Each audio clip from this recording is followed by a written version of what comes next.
ऐसा कोई सगा नहीं जिसको इन्होंने ठगा नहीं।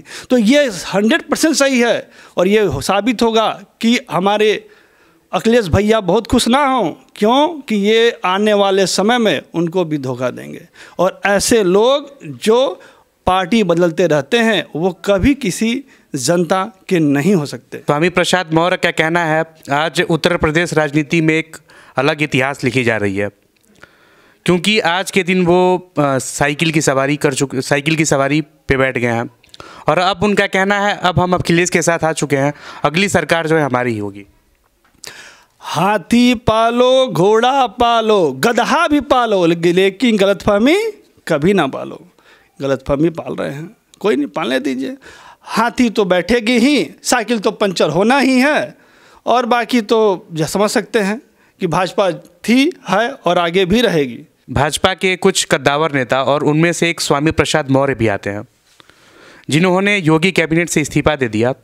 और उनका आरोप ये है कि भाजपा ने पिछले 5 सालों में गरीबों, पिछड़ों, अति पिछड़ों का शोषण किया। शोषण बड़ी अच्छी बात की उन्होंने। शोषण, वो उनका शोषण उन्हें अभी क्यों याद आया? क्या जब वो 5 साल तक कैबिनेट में अपने मंत्री में पद पे थे तब उन्हें याद नहीं आया शोषण? जब उस मंत्री पद का आनंद लिया तब उन्हें याद नहीं आया शोषण? और जिस दिन जो है कि हमारी आचार संहिता लागू होती है और चुनाव की बात चालू होती है तो उन्हें याद आ गया शोषण? ये शोषण नहीं है, ये ऐसे लोग हैं जो अपनों के नहीं हैं। क्यों कि जिस बसपा ने इनको पाला पोसा सेवा दी, वक्त पड़ने पे उनको लात मार दिया। अब भाजपा में वो आए, उन्हें ये सोचा कि जैसे बसपा में थे लूटखोर मचा रहे थे, वही सोच में थे। उन्हें लगा कि हम भाजपा में आएंगे लूटखोर मचाएंगे, लेकिन ये भारतीय जनता पार्टी है, ये सिर्फ और सिर्फ सच्चे ईमानदारी से काम करती है और उन्हीं लोगों को रखना चाहती है और उनको ही रखा, इस सोच से रखा कि ये कार्य करेंगे और इसलिए उनको अच्छा पद भी दिया, लेकिन वो इस काबिल नहीं थे, इसीलिए वो फिर दगा देख के फिर भाग गए सपा में। तो ऐसे लोगों के लिए बड़ी अच्छी है, ऐसा कोई सगा नहीं जिसको इन्होंने ठगा नहीं। तो ये 100% सही है और ये साबित होगा कि हमारे अखिलेश भैया बहुत खुश ना हों, क्यों कि ये आने वाले समय में उनको भी धोखा देंगे। और ऐसे लोग जो पार्टी बदलते रहते हैं वो कभी किसी जनता के नहीं हो सकते। अच्छा, स्वामी प्रसाद मौर्य का कहना है वोट हमारा राज तुम्हारा, ऐसा नहीं चलेगा। वोट की जो बात करते हैं वो वोट की बात कहने लायक भी नहीं है।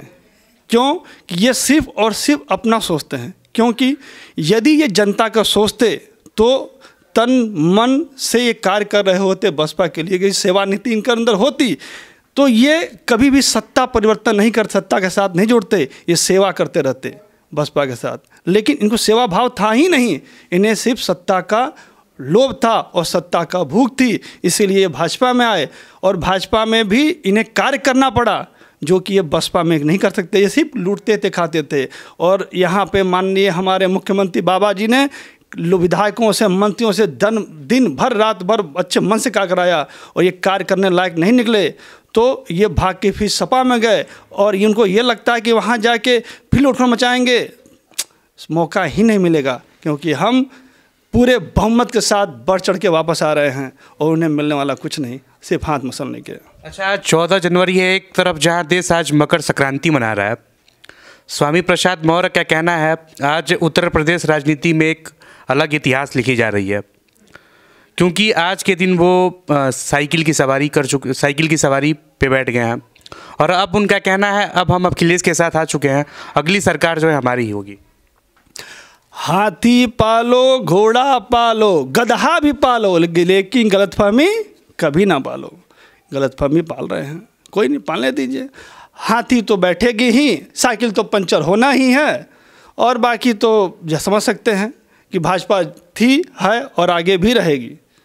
अच्छा, भाजपा का जो नारा था 80 और 20 का, जो मुख्यमंत्री योगी आदित्यनाथ ने कहा था, ये लड़ाई तो सिर्फ 80 और 20 की है, 80 में हम हैं और 20 में जो है विपक्षी हैं। आज स्वामी प्रसाद मौर्य ने भी कुछ ऐसा बयान दिया है। उनका कहना है कि ये लड़ाई 80-20 की नहीं बल्कि 85 और 20 की है। 85 तो हमारा है ही, उस 15 में भी बंटवारा है। कहा तो गलतफहमी जो पालते हैं पालने दीजिए, वो तो वक्त बताएगा कि 80 आता है कि 15 आता है कि पूर्ण रूप से साफ ही होते हैं। ये तो वक्त बता देगा। तो कहते हैं ना कि आपके सर पे कितने बाल हैं, तो भैया अभी आइए बाल उतार दे, समझ में आ जाता है। तो भी 10 मार्च के देख लें कि कितना आता है, कितना क्या होता है। बाबा ने कहा है 80-20, तो 100% 80-20 ही होना है, इसमें कोई शंका नहीं है। लेकिन वो कहते हैं कि जहाँ मैं जाता हूँ सरकारें उसी की आती है, और जिसको मैं छोड़ के जाता हूँ उसकी अस्तित्व खत्म हो जाती है। और उसके साथ इन्होंने ये भी कहा कि इसका जीता जागता उदाहरण आप मायावती को देख सकते हैं।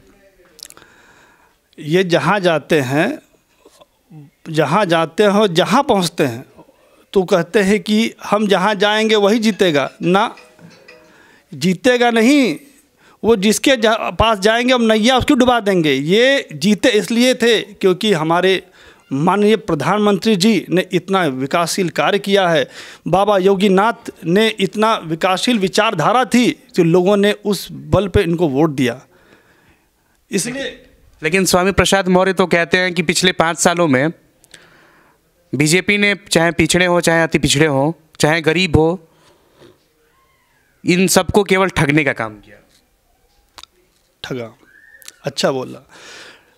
ऐसा कोई भी योजना उठा लीजिए जो अमीरों के लिए हो, सारी योजना जो है, कोई भी योजना देखिए भारतीय जनता पार्टी ने लेके आई, वो सिर्फ गरीबों के लिए। जन धन योजना, चाहे लोगों घर आवास योजना देख लीजिए, चाहे उज्ज्वल योजना देखिए, किसके लिए है?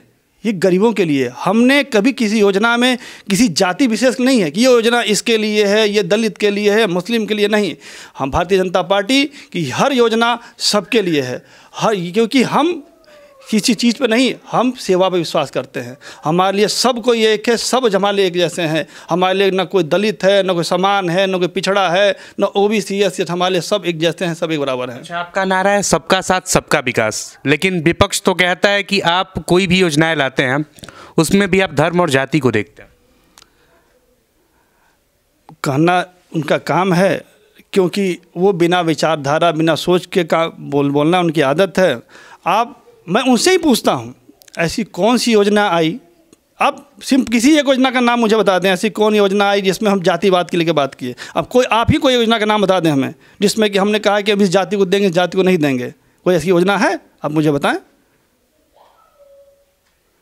नहीं, मुझे तो ऐसी नहीं लगती, क्योंकि सारी योजनाएं जो होती हैं वो सबके लिए होती है। अब आप देख ही लिए, जब आप जैसा पत्रकार इस बात को कह सकता है कि ये ऐसी बात नहीं है, तो आप समझ सकते हैं उनकी विचारधारा क्या है, उनकी सोच कितनी छोटी है। ये जनता वक्त पड़ने पे दिखा देगी, वो 10 मार्च को सब अपने आप दिख जाएगा। अच्छा, स्वामी प्रसाद मौर्य कह रहे हैं कि बीजेपी का अब नेस्तनाबूद करके मानूंगा। जिसका खुद आधार नहीं हो, दूसरे की बात क्या करता है?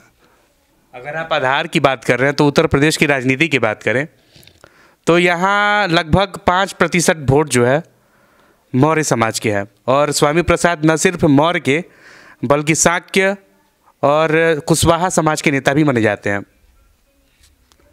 मौर्य समाज का बात करूं तो मौर्य समाज के नेता हैं, लेकिन वो नेता है जो सिर्फ स्वार्थी नेता है, जो सिर्फ पद के लिए भागता है, लोगों के लिए नहीं भागा उन्होंने।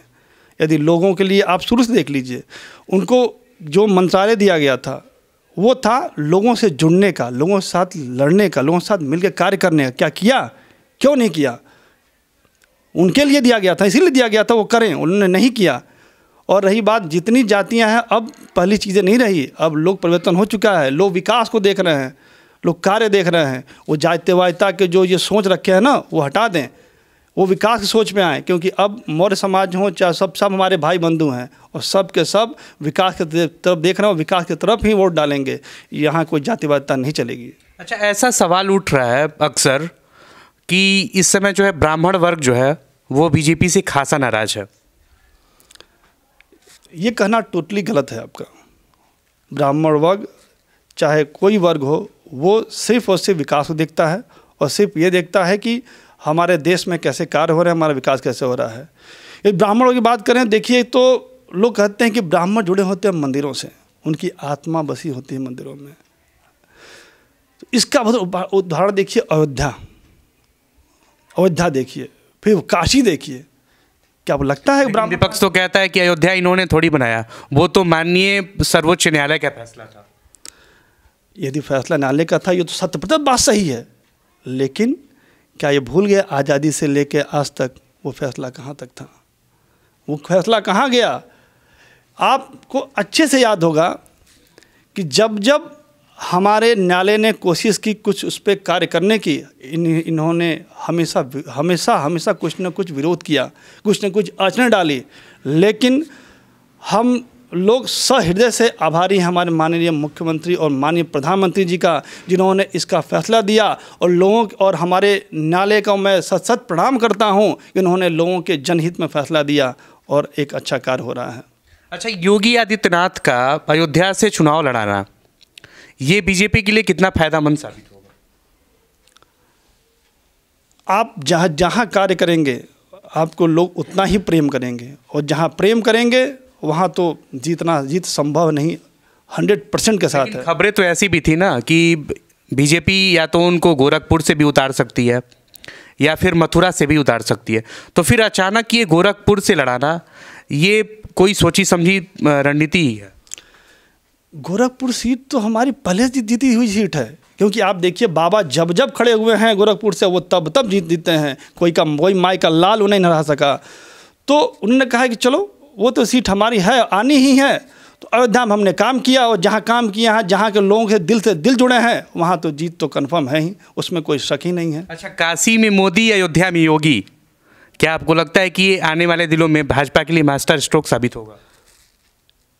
110% बोलिए इसको, 10% मैं एक्स्ट्रा बोलना चाहूँगा, क्योंकि ये जो है कि ये लोग ऐसे हैं कि बाबा के नगरी में आए हमारे प्रधानमंत्री जी, और बाबा के देखिए आज भव्य मंदिर बना हुआ है।